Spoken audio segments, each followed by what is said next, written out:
Quelle est la fortune de Kevin Warsh, le futur patron de la Réserve fédérale américaine? Kevin Warsh, nommé par Donald Trump pour succéder à Jerome Powell à la tête de la Réserve fédérale américaine, la Fed, vient de révéler l'étendue de son patrimoine personnel. Les chiffres sont impressionnants. Il détient entre 131 et 209 millions de dollars d'actifs à titre personnel, auxquels s'ajoutent plusieurs centaines de millions de dollars supplémentaires détenus par son épouse, Jan Lauder, héritière du groupe cosmétique Estée Lauder. Mais comment ce haut fonctionnaire et ancien gouverneur de la Fed est-il devenu aussi riche?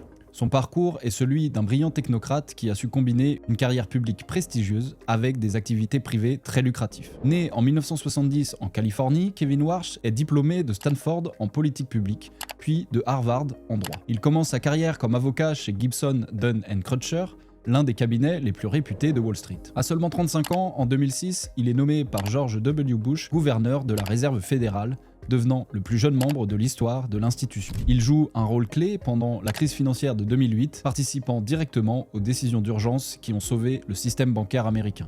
Il quitte la Fed en 2011 pour rejoindre l'Institut Hoover à Stanford et commence alors une seconde vie beaucoup plus lucrative dans le secteur privé.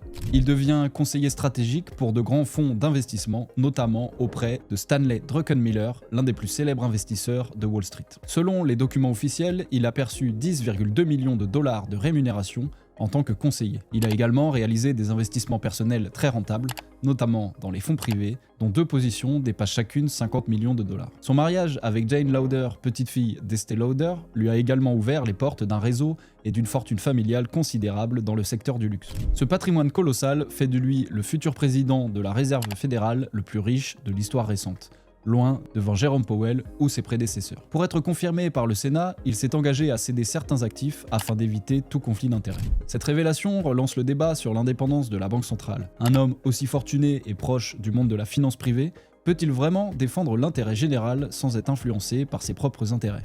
Et vous, qu'en pensez-vous? Un président de la Réserve fédérale aussi riche est-il un atout pour l'économie américaine ou un risque de conflit d'intérêts majeur?